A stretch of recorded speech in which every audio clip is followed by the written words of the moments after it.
di media sosial, baik YouTube ataupun TikTok atau juga IG dan sebagainya. Silakan. Gimana keluarganya, sehat? Alhamdulillah sehat, Oke.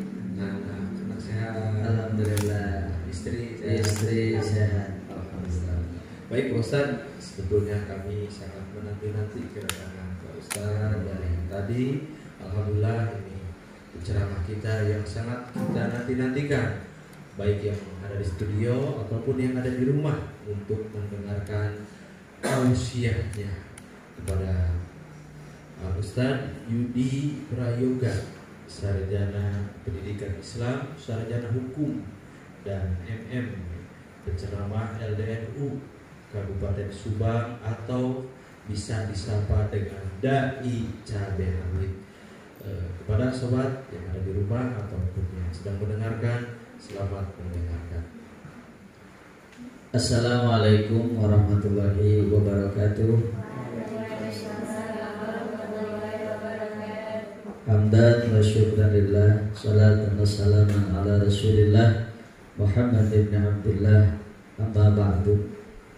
Pemirsa di studio dan di mana saja berada, alhamdulillah wa ala syukri ni'amillah. Pada sore hari ini kita dapat bertemu kembali, insyaallah setelah berapa hari saya bisa bersilaturahmi bersama saudara-saudara di studio ataupun di mana saja berada, yang mana kemarin pembahasan kita tujuan Allah menyuruh kita berpuasa senantiasa menjadi orang yang bertakwa.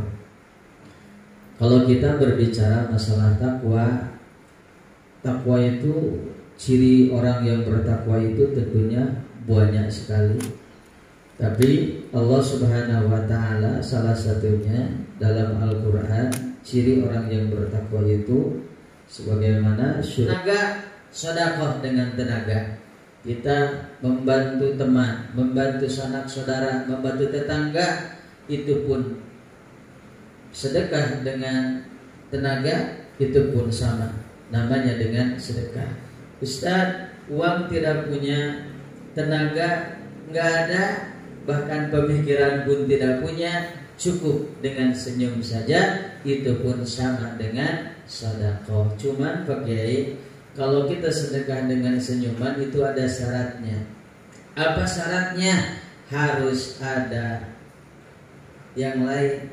Jadi tidak boleh senyum-senyum sendiri. Itu bukan sedekah. Tapi itu mah orang gila disebutnya ya. Jadi sedekah itu luar biasa. Ya, hadirin yang dirahmati Allah. Kalau kita berbicara masalah sedekah, kenapa? Sebab harta yang kita sedekahkan itu yang akan menjadi ladang kita, yang akan menjadi bekal kita ketika kita nanti di akhirat kelak. Makanya harta yang disedekahkan, makanya kan kita, definisi rezeki itu dalam doa jarang ada rezeki ditambah-tambahkan, rezeki tidak ada. Kalau tambah itu paling apa? Ilmu ditambahkan.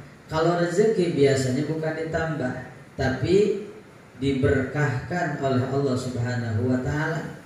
Apa definisi berkah itu? Berkah itu ziyadatul khair atau ziyadatul fil khair, bertambahnya kebaikan. Jadi semakin banyak rezeki dari Allah, semakin banyak kebaikan yang dikeluarkan oleh kita semuanya. Mudah-mudahan kita semua menjadi orang yang gemar bersedekah, apalagi sekarang kita berada di bulan Ramadan yang dimana sedekahnya dilipat gandakan oleh Allah Subhanahu wa taala. Minimal dalam Al-Quran disebutkan satu kebaikan maka dibalas oleh Allah dengan 10 kebaikan. Jadi rumusan sedekah itu begitu. Jadi satu kebaikan dibalas oleh Allah jadi 10. Jadi kalau kita punya 10, dikeluarkan kebaikannya 1, jadi 19. Ngerti? Ya, yang kompak ya di studio teman-teman. 10 diambil 1, 19. 10 diambil 2, Ini kan rumusnya tadi, satu kebaikan dibalas 10. Kita kan punya 10, kebaikannya 2. Yang 2 jadi berapa? Yang 2 jadi 20.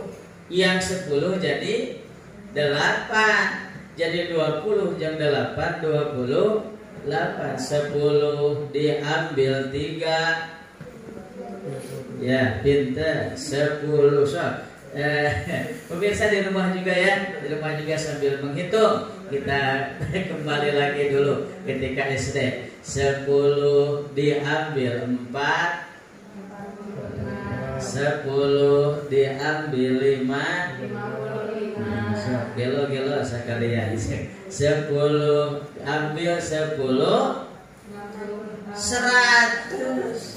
Jadi kebaikan itu 10 dikeluarkan 10, datangnya bukan 0 tapi datangnya 100. The more you give, the more you get. Semakin banyak kita mengeluarkan, semakin banyak pendapatan yang akan kita raih, insya Allah. Mudah-mudahan rezeki kita diberkahi oleh Allah Subhanahu wa taala. Karena rezeki itu yang penting berkah, gak usah. Rezeki itu yang penting berkah, yang penting cukup. Makanya kita berdoa kepada Allah apa? Hasbunallah wa ni'mal wakil, ni'mal maula wa ni'man nasir. Kita dicukupkan cukup. Jadi jangan minta ditambahkan, tapi minta dicukupkan. Cukup untuk beli mobil, cukup untuk beli sawah, cukup untuk beli kebun hektaran, cukup untuk nyanung gitu ya, cukup untuk anak dan istri, cukup. Karena kalau kita minta tambah, pasti kesananya akan semrawut mata kita semuanya. Udahlah, bab rezeki kita tawakal kepada Allah. Makanya bagi guru saya dulu di pesantren bikin satu buku yang judulnya seperti ini, kurang lebih: dunia bagaimana Allah, akhirat bagaimana kita. Karena kenapa? Karena dunia itu sudah final, kadarnya sudah ditakar oleh Allah, tidak akan pernah tertukar sejengkal pun, tidak akan pernah tertukar sedikit pun bab rezeki itu. Makanya yang harus ditanamkan dalam hati kita, Ustaz, kalau kita cukup bertawakal kepada Allah, apakah kita diam? Tidak. Tetap kita juga harus usaha, kita juga harus ikhtiar. Cuman maaf, ikhtiar kita cuman menyempurnakan doa saja, tetap yang gedenya dari Allah Subhanahu wa taala. Jadi mana hadirin yang dimuliakan Allah? Keyakinan dalam hati kita, tanamkan dalam hati kita, masih besar pemberian dari Allah daripada syariat yang dijalankan oleh kita. Syariat kita mah terbatas, syariat kita itu terbatas, Bu, Pak. Contoh beginilah, kita hitung-hitungan matematika Allah, kita hitungan matematika kita ya. Contoh begini, kita suka makan tidak? Suka ya. Kira-kira kalau di luar bulan puasa kita makan satu hari berapa kali? Taruhlah rata-rata 3 kali. Satu kali makan kalau dirupiahkan jadi berapa?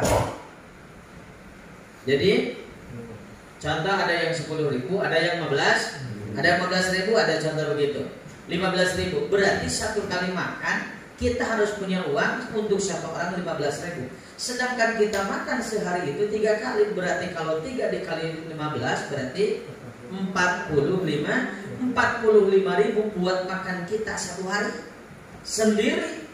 Sedangkan di rumah kita kan banyak orang, anak 2, suami 1, istri 1, taruhlah 4 yang berada di rumah, 4 orang di rumah. Berarti untuk makan saja sehari berapa?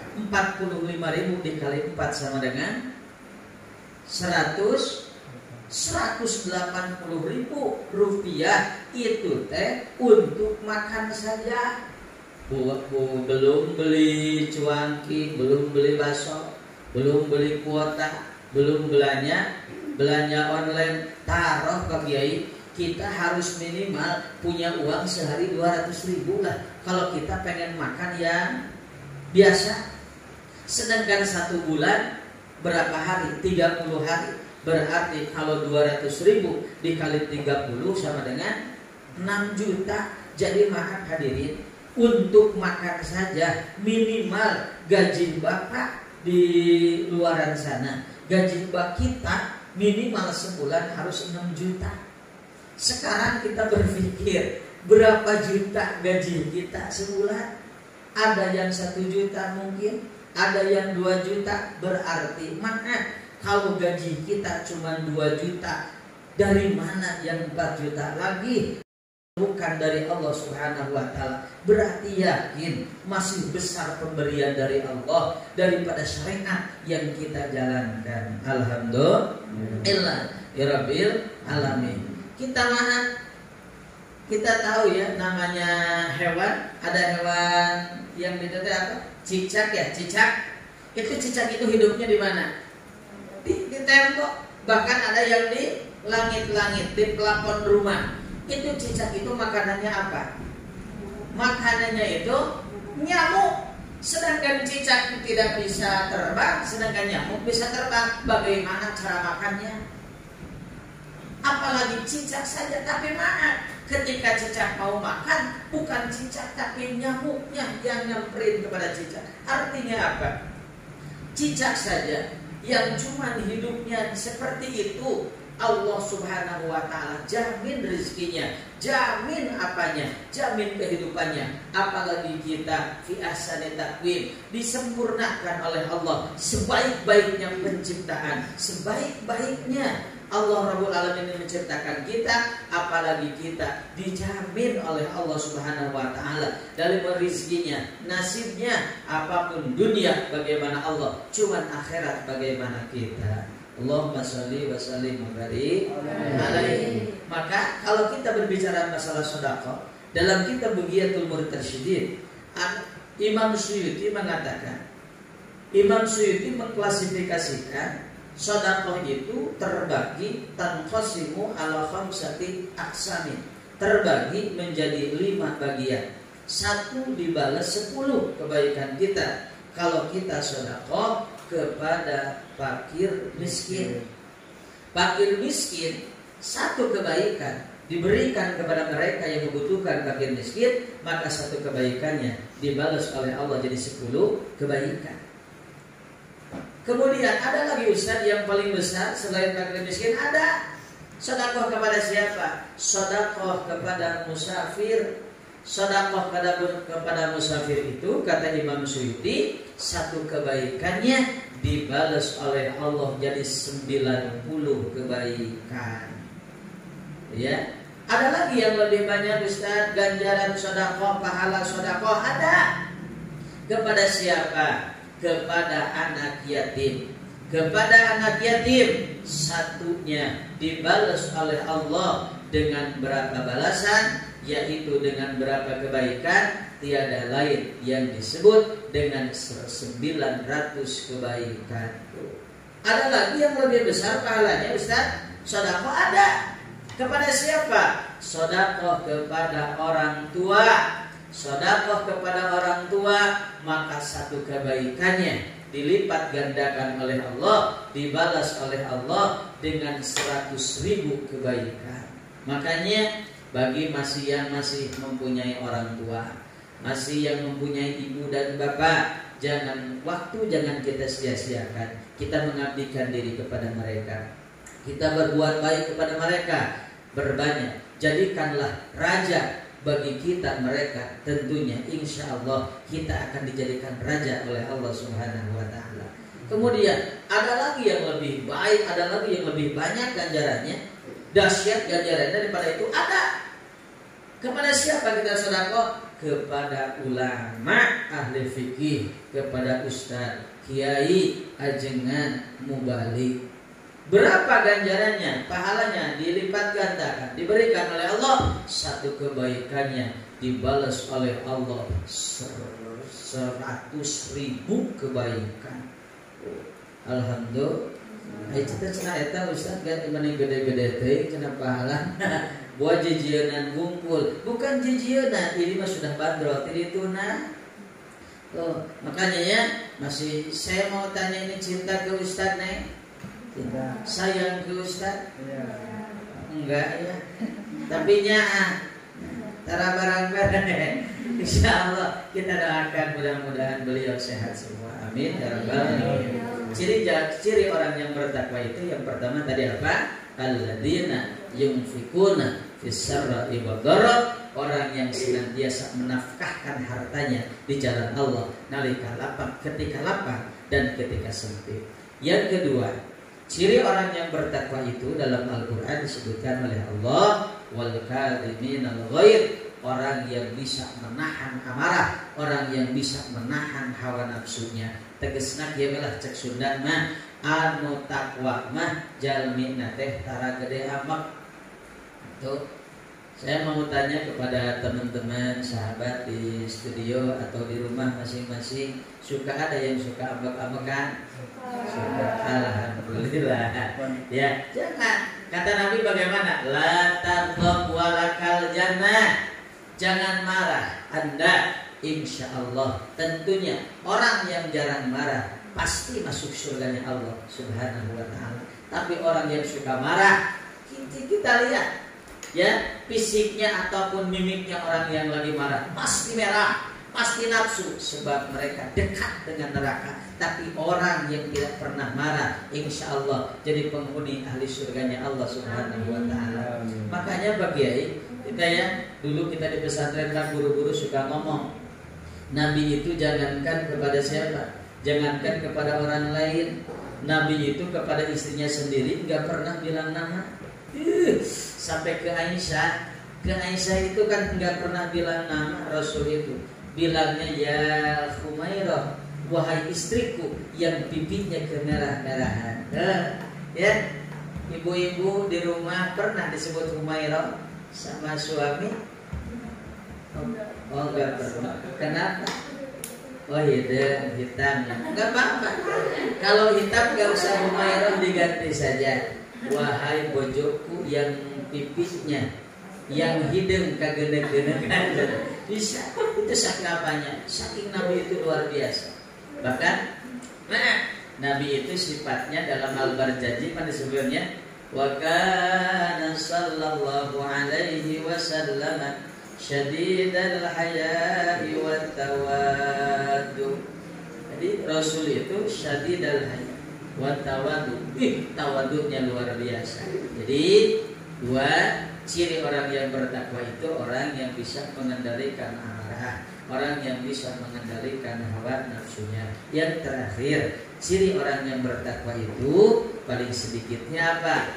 Yaitu wal afina anin nas, orang yang mampu memaafkan kesalahan orang lain. Alhamdulillah, mungkin itu yang bisa sampaikan. Mudah-mudahan kita semua digolongkan oleh Allah menjadi orang-orang yang senantiasa bertakwa kepada Allah Subhanahu wa ta'ala. Amin ya Allah ya Rabbal alamin.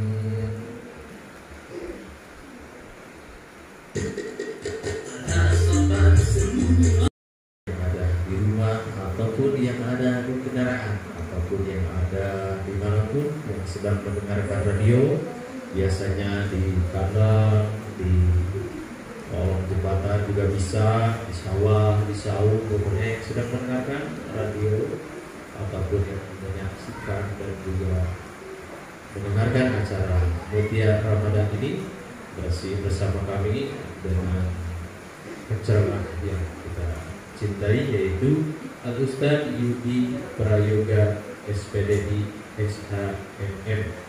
Untuk menghubungi beliau barangkali ada kegiatan ataupun pengajian, apabila beliau ingin silaturahmi dengan acara beliau, bisa menghubungi di nomor berapa? Oke, 085 351 089 211.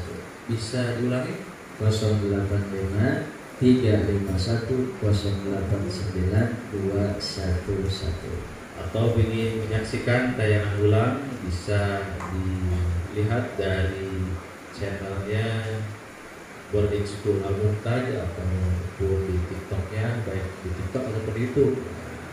Dan masih bersama kami dalam acara Ngopi Ramadan tentunya yang disiarkan oleh Radio 3 Provinsi yang ada di mana saja coba?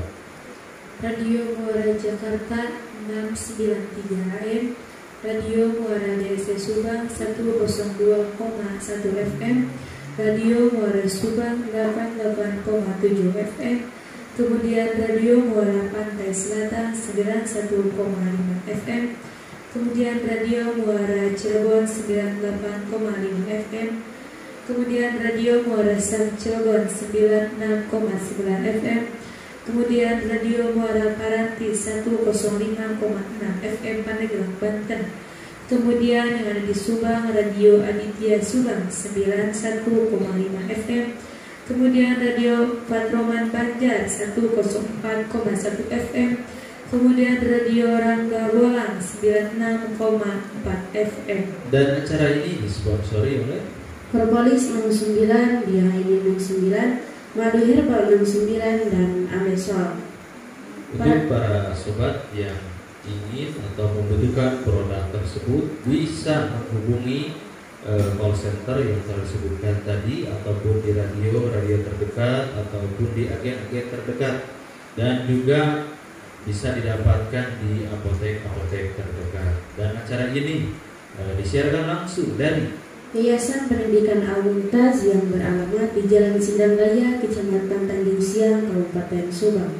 Di mana Yayasan Pendidikan Al-Muntaj ini memiliki lembaga formal dan non formal, yang diantaranya pondok pesantren yang berdampingan dengan lembaga formal yang sudah diakui oleh Dinas dan Kementerian Agama dan sudah terakreditasi.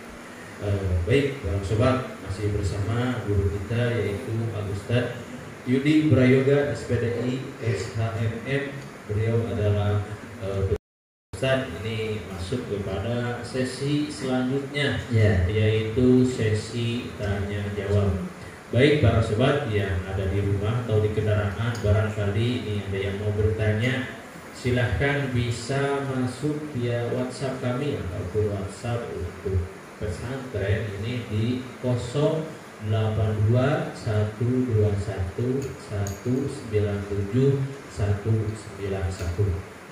Sekali lagi, barangkali ada yang ingin bertanya ini seputar karir, kehidupan ataupun materi yang barusan sudah disampaikan, bisa menghubungi the call center pesantren kami yaitu 082 121 197 191. Sambil menunggu pertanyaan-pertanyaan dari via WhatsApp, kita dimulai dari pertanyaan yang ada di studio dulu. Silakan.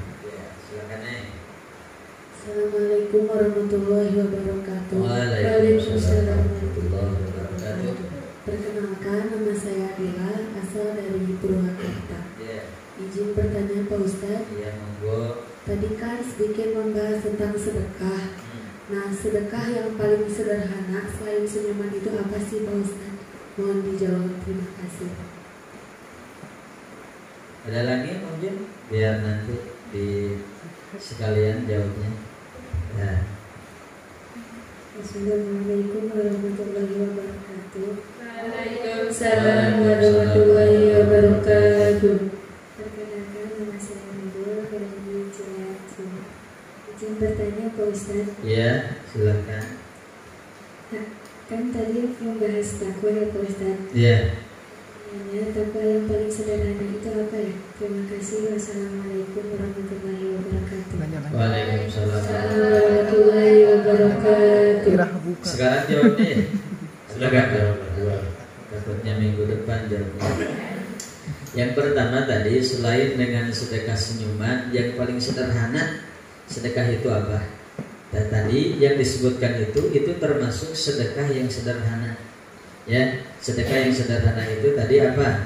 Sedekah dengan uang. Tidak ada dengan uang, kita sedekahkan dengan tenaga. Tidak ada tenaga, kita sedekahkan ide, gagasan, tidak ada apa-apa pun, cukup dengan sedekah. Ada apa sedekah yang sangat luar biasa? Apa? Sedekah ilmu. Mengajarkan ilmu itu termasuk sedekah yang sangat luar biasa, ya. Kemudian tadi yang terakhir, pertanyaan yang kedua tadi apa? Takwa itu sederhananya apa gitu ya? Takwa itu. Jadi takwa itu ada ta'rif takwa. Definisi takwa itu apa? Mungkin di sini ada yang tahu. Takwa itu apa? Perilaku. Takwa itu, awas ya, jangan tak di bawah. Takwa itu kan dulu ada ketika itu takwa itu cina tak di bawah. Jadi takwa itu kalau kata santri imtithalu awamirillah wajtinabun nawahi. Jadi takwa itu sederhananya gini, melaksanakan perintah Allah dan menjauhi larangan Allah. Melaksanakan apa-apa yang diperintahkan oleh Allah, ya, ibadah mahdhah, ibadah ghairu mahdhah. Kemudian yang dilarang oleh Allah banyak perkara yang bisa mengundang berkah Allah seperti maksiat dan lain sebagainya. Itu termasuk takwa, kita menjauhi larangan dari Allah Subhanahu wa taala. Mungkin itu ya yang bisa saya sampaikan.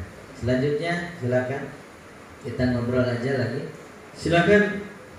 Ini sambil menunggu via WhatsApp, barangkali ada yang mau bertanya di studio. Ini aktor ganteng kita ini Kak Rio Dewanto, operator. Barangkali ada yang mau ditanyakan? Enggak usah. Silakan, ini dari Satri Putra. Ya, Satri Putranya mungkin. Satri Putra, silakan. Assalamualaikum warahmatullahi wabarakatuh. Waalaikumsalam warahmatullahi wabarakatuh. Nama saya Idris Hatimudin dari Cipade, Kabupaten Subang. Iya. Mau izin bertanya Ustaz. Ya. Jadi gini, Pak, kita di bulan Ramadan diwajibkan puasa. Nah, dalam satu sisi kita lalai ataupun meninggalkan satu ibadah yaitu sholat fardu. Nah, yang jadi pertanyaan adalah apakah kita tetap mendapatkan pahala puasa apa tidak jikalau sholat fardu kita ditinggalkan? Terima kasih. Wassalamualaikum warahmatullahi wabarakatuh. Waalaikumsalam warahmatullahi wabarakatuh. Silakan satu penanya lagi. Ini ingat masih ada waktu. Assalamualaikum warahmatullahi wabarakatuh. Waalaikumsalam warahmatullahi wabarakatuh. Izin bertanya Pak Ustadz. Ya. Sebelumnya perkenalan dulu ya Pak Ustadz. Ya. Perkenalkan, nama saya Mulyadi Salam dari Subang Cijambe. Ya. Ingin menanyakan apa keresahan yang ada di kepala saya mengenai iman dan takwa gitu Pak. Ya. Lantas saya itu belum tahu secara terperinci mengenai keimanan dan ketakwaan di sebuah manusia gitu. Jadi inti pertanyaannya yaitu apa standarisasi manusia bisa disebut beriman dan bertakwa? Itu Pak Ustadz. Terima kasih. Mohon jawabannya Pak Ustadz. Silakan Pak Ustadz. Iya. Ini pertanyaan pertama itu siapa tadi Teh? Iris, Iya. apakah meninggalkan sholat? Jadi, puasa? iya. Yang kedua ini apakah Standarisasi iman takwa. Ya. juga resah? Ya, resah. Jadi gelisah gitu. Kita udah iman belum, udah takwa belum gitu ya. Karena beliau mungkin favorit Iya, Semarang favorit gitu ya, favorit. Iya. Jadi gimana kalau kita puasa tapi meninggalkan sholat? Nabi mengatakan dalam salah satu hadisnya yaitu apa? Awalu ma yuhasabu bihil abdu yaumal qiyamah as-sholat. Amalan yang pertama kali nanti bakal dihisab, dipertanggungjawabkan di hadapan Allah itu tiada lain yaitu sholat. Fa'in soluhat maka soluhat sairu amalihi. Bagus sholatnya maka amalan yang lain ke bawah bagus. Tapi maaf, jelek sholatnya maka amalan yang lain juga ke bawah jelek. Jadi bahkan ada Antara sholat dan zakat itu kan disebutnya ayat muqaranah. Jadi berdampingan. Makanya la sholata liman la zakatala. Kemudian kembali lagi. Jadi orang yang tidak jadi zakatnya, yang tidak jadi sholat. Begitupun dengan puasa. Kalau orang puasa tidak meninggalkan sholat, maka rusak puasanya. Sebab sholat itu apa? Tiangnya agama. Walaupun bagus puasanya, tidak sholat tetap bangunnya itu akan tetap roboh. Bagus puasanya, tapi tidak sholat, maka maaf, tidak akan jadi ibadah, tidak akan jadi apa-apa. Ya, jadi saya meminta semuanya kita perbaiki sholat, sebab sholat itu amalan pertama, amalan fundamental. Bagus sholatnya, maka amalan yang lain juga akan bagus. Itu mungkin ya. Yang kedua, tadi standarisasi iman dan takwa itu apa sih? Gitu ya. Sederhana. Tadi definisi takwa itu mengerjakan perintah Allah dan menjauhi larangan dari Allah. Orang yang rajin ibadah itu standarisasi takwa. Orang yang meninggalkan maksiat itu standarisasi dari takwa. Inti nama kiawelah anu takwa mah getol ibadah nah minimal begitu. Yang anu takwa mah tara ibadah sakitu we heula. Sebab definisi takwa. Kalau iman itu kan hubungannya antara kita dengan Allah Subhanahu wa taala. Itu ya. Mungkin mudah-mudahan tidak puas dengan jawaban saya. Insyaallah nanti lain waktu kita